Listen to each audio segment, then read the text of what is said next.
എടാ ബ്രോ, എന്നെ പോലീസ് സ്റ്റേഷനിൽ കൊണ്ടുപോയടാ തിരിച്ചറിയൽ പരേഡിന്. നമ്മുടെ ആ 7C ഫ്ലാറ്റിലെ ജെറി ഇല്ലേ, അവൻ പ്ലാന്റർ ഒന്നല്ലടാ, ഭയങ്കര ഉടായ്പ്. എങ്ങനെയാണ് ഇക്കാലത്തെ ആൾക്കാരൊക്കെ വിശ്വസിക്കുക? ഇപ്പൊ ഇവിടെ ഒരുത്തം വന്നിട്ടല്ല, അവൻ്റെ ഒന്നും വാങ്ങിച്ച് കഴിച്ചേക്കല്ലേട്ടാ. ഇതാ ബെസ്റ്റ്. ഒന്നും കിട്ടിയില്ലെങ്കിൽ ഇതുപോലെ വെള്ളം കുടിച്ചോ. അല്ല സഹോദര, ഈ മുഖം ഒന്ന് കഴുകാൻ സമ്മതിക്കുമോ?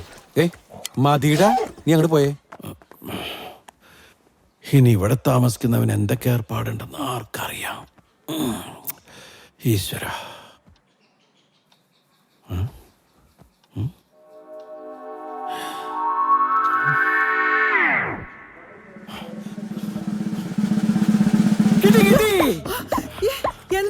എന്താടാ? സൂക്ഷിച്ചു നോക്കൂ പോലീസുകാരിയല്ലേ, കണ്ടുപിടിക്കല്ലേ.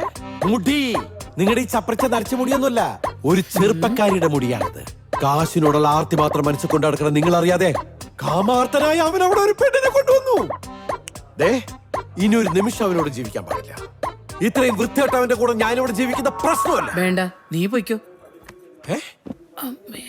അയ്യേ, ഇങ്ങനൊരു സ്ത്രീയാ നിങ്ങൾക്കൂല അമ്മയമ്മമാരൊക്കെ? ഞാൻ ഇവിടെ വന്നിട്ട് ഇന്ന് വരെ ഒരു സ്ത്രീയുടെ മൗത്ത് പോലും നോക്കിയിട്ടില്ല. അതെന്താ? അപ്പൊ ഞാൻ സ്ത്രീയല്ലേ? അങ്ങനത്തെ സ്ത്രീയല്ല, യങ്. അത് ശരി. അപ്പൊ ഇത് രണ്ടുപേരുടെ ഒത്തൊട്ടുള്ള പരിപാടിയാണല്ലേ? എന്ത്? അവൻ ഈ എന്റെ മുറിയിലിട്ട് മുടി ചിക്കി പറിച്ചതും രാത്രി എന്റെ കട്ടിലേക്ക് ഞാനിങ്ങനെ വന്നു.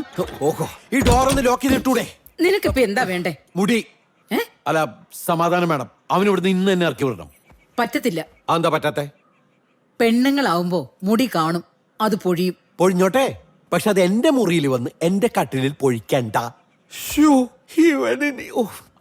ഇനി വേറെ എന്തൊക്കെ സംഗതികൾ ഉണ്ടായിട്ടെന്ന് ആർക്കറിയാം. കൊറേ സംഗതികളുണ്ട്. അവളുടെ കൊറേ സംഗതികൾ ആ മുറിയിലുണ്ട്. ആരുടെ? ആ മുറിയിൽ താമസിക്കുന്ന അവളുടെ തന്നെ. അവളാ? അവിടെ താമസിക്കുന്നത് ഒരു പെണ്ണാ. എന്താ?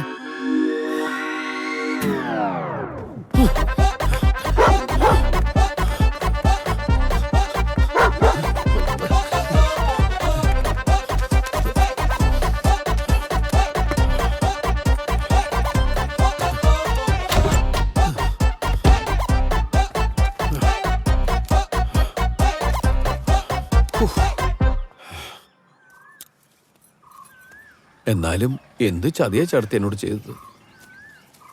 നിന്റെ കണ്ടീഷൻസ് എന്തൊക്കെയായിരുന്നു? കള്ളു കുടിക്കാൻ പാടില്ല, സിഗരറ്റ് വലിക്കാൻ പാടില്ല, മുറുക്കി തുപ്പാൻ പാടില്ല. ഇതൊന്നും ഇല്ലല്ലോ, പിന്നെന്താ? അല്ല, നാട്ടുകാരറിഞ്ഞ എന്താ വിചാരിക്കുക? എന്തറിഞ്ഞ? രാത്രി എൻ്റെ കൂടെ ഒരു പെണ്ണെന്നൊക്കെ പറഞ്ഞ. രാത്രിയിലോ? ആരുടെ കൂടെ? വൈകിട്ട് 6 മണി, കാലത്ത് 7 മണി. അതിനിടയിൽ ഇവിടെങ്ങാനും വന്നാ മുട്ടുകാല് തല്ലി ഓടിക്കും ഞാൻ. എന്നാലും എന്റെ സ്വകാര്യതയ്ക്ക് വേറെ ആൾ എത്തി നോക്കും. ഒരു സ്വകാര്യത ഇവിടെ നടക്കത്തില്ല. 6 മണിക്ക് ശേഷം ഈ പരിസരത്ത് നിന്നെ കണ്ട SI മറിയാമ്മ ആരാന്ന് നീ അറിയും. പെട്ടിയും പട്ടിയും റോഡിൽ കിടക്കും. ഡെപ്പോസിറ്റ് പോലും തരികയില്ല, പറഞ്ഞേക്കാം. ഇനി എന്ത് ഡെപ്പോസിറ്റ്? മാനം മുഴുവൻ പോയില്ലേ?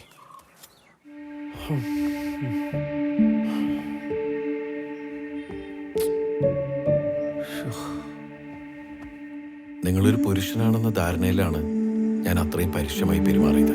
ക്ഷമിക്കണം. ഞാൻ പവിത്രൻ, കുഴപ്പക്കാരനൊന്നല്ലാട്ടോ. ഒരു പഴയ NRI. ഇപ്പൊ ഇവിടെ വലിയൊരു ആഡംബര ഫ്ലാറ്റിന്റെ സെക്യൂരിറ്റി ഓഫീസറാ.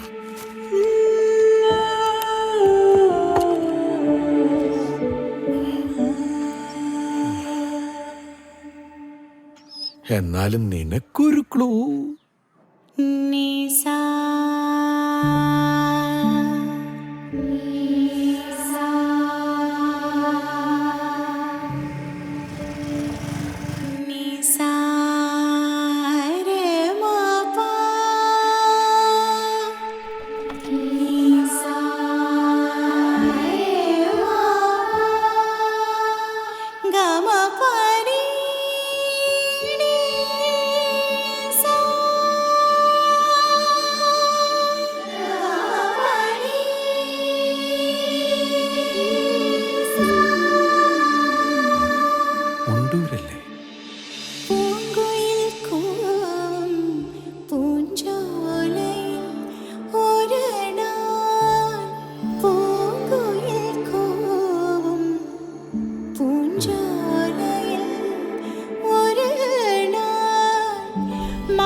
പുതിയ പാട്ട് ടീച്ചർ വന്നിട്ടുണ്ട്, കണ്ടായിരുന്നോ? ഓ കണ്ടായിരുന്നു.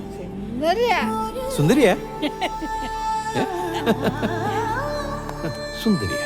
അയ്യ, സുന്ദരി അത്ര സുന്ദരിയൊന്നുമല്ല. കാണാൻ നല്ലതാ, തരക്കേടില്ല, അത്രേ ഉള്ളൂ. നല്ല പെരുമാറ്റമാ. നമ്മളെന്താ പിന്നെ മോശക്കാരാണോ?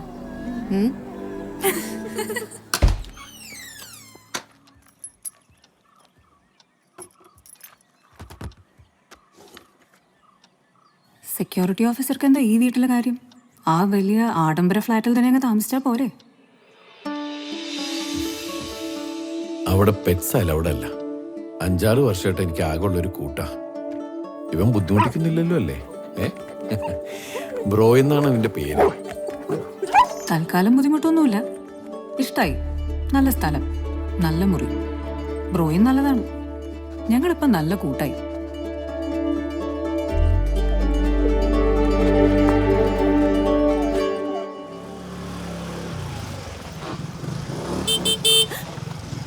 എന്താ ഇവിടെ? ക്ലാസ് ഉണ്ടായിരുന്നേ. ഓ ഫ്ലാറ്റിലേക്കാണോ? ഓ എന്നാ ഞാനും വരാം. അല്ല, ഞാൻ നടന്നാ പോണേ.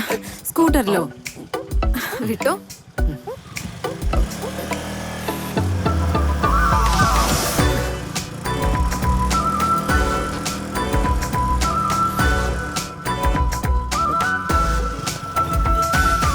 ഫ്ലാറ്റ് എത്തി. നീ നടന്നു നോക്കോട്ടെ. അപ്പൊ വരണില്ല? അല്ല, ടയർ പഞ്ചറായി. കുഴപ്പമൊന്നുമില്ലല്ലോ. അല്ല, പഞ്ചറായാലോ? ഞാൻ ഒട്ടിച്ചിട്ട് വരാം. അയ്യോ, പെണ്ണ് കൊണ്ട് പോയേനെ.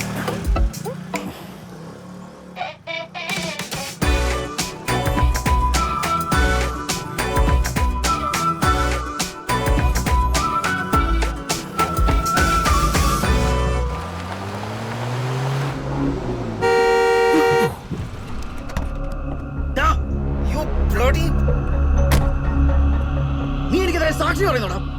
നിന്റെ മൊഴി കാരണമാണ് ഞാൻ തൂങ്ങിയ. ഈ ജീപ്പ് നിന്നെ നെഞ്ചത്തോടെ ഞാൻ കയറ്റി ഇറക്കും. കേട്ടോടാ?